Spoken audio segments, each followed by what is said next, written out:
Vous regardez Viva Événement et vous faites bien. Bonsoir à tous et bienvenue. Tout de suite, les principaux titres de cette édition. Incendie dans le domaine du Palais d'Ambutruich, accident ou exprès, nous en discuterons dans cette édition.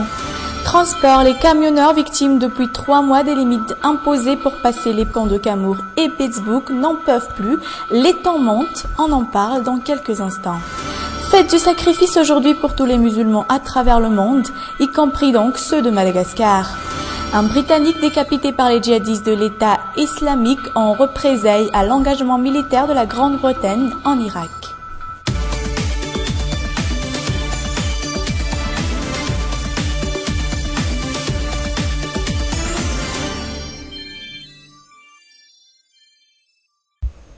D'intenses chaleurs se font ressentir dans la capitale depuis à peu près 2 semaines. D'ailleurs, les places de marché montrent désormais de nouvelles images. Les habillements et accessoires été remplacent les pulls et les blousons. Un reportage sur les images de Touvra Kotunjavouni.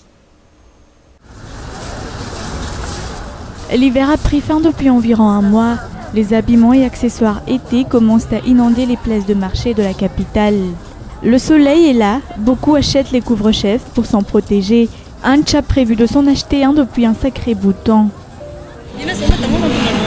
J'achète des chapeaux pour moi et les autres membres de ma famille car il fait trop chaud en ce moment.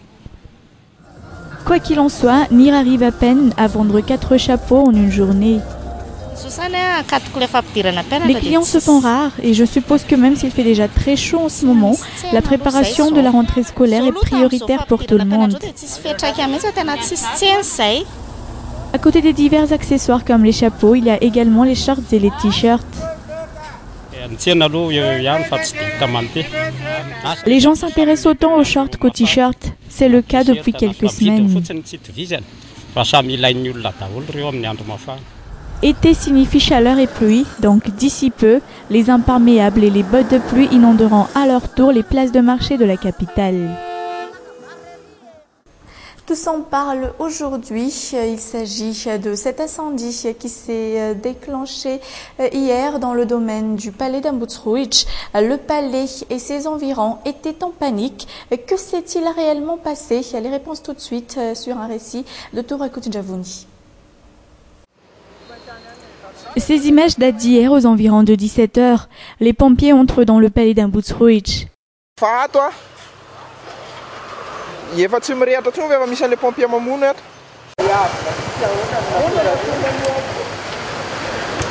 Peu de temps avant que les pompiers n'arrivent, ces grandes flammes font paniquer Ambutruich et ses environs. Ce Ravenal, près de la maisonnette en bois, construite du temps de Ravalomanana, a pris feu. On a empêché aux journalistes de recueillir des images. Qu'est-ce qui a bien pu causer ce feu?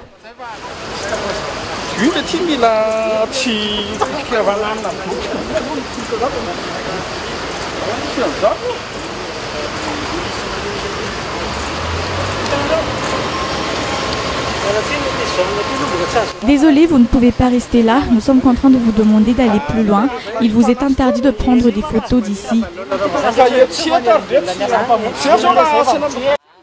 Accident ou exprès? Là se pose la question.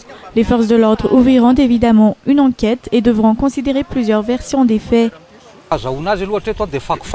Le feu provient d'un des ateliers en bois. C'était auparavant un bureau, mais plus maintenant. Des restes de planches ont brûlé à l'intérieur, ce qui a causé l'incendie.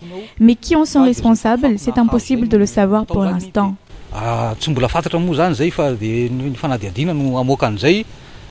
Exprès ou accident, dans tous les cas, il s'agit de sérieuses défaillances en termes de sécurité.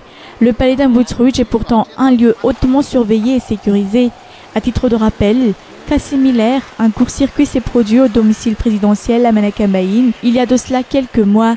Si le domicile du chef de l'État a failli exploser, cette fois-ci, le palais présidentiel d'Ambutruich a failli brûler. Transport, une assemblée générale des camionneurs du pays eut lieu hier vendredi à Maïvatanan. Les camionneurs issus des 4 coins de la grande île se sont concertés, notamment pour renforcer leur solidarité, mais aussi pour tenter d'apporter une nette amélioration au niveau du transport à Madagascar.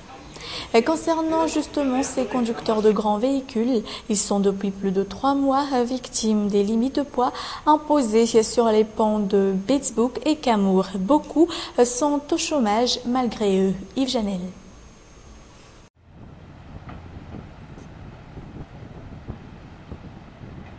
25 tonnes, limite imposée pour passer le pont de Beetsboek.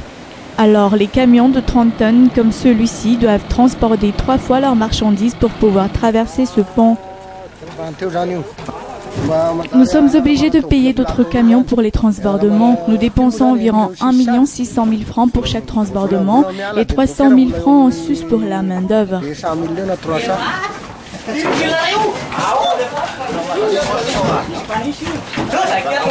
Ces camionneurs vivent comme ça depuis à peu près 3 mois.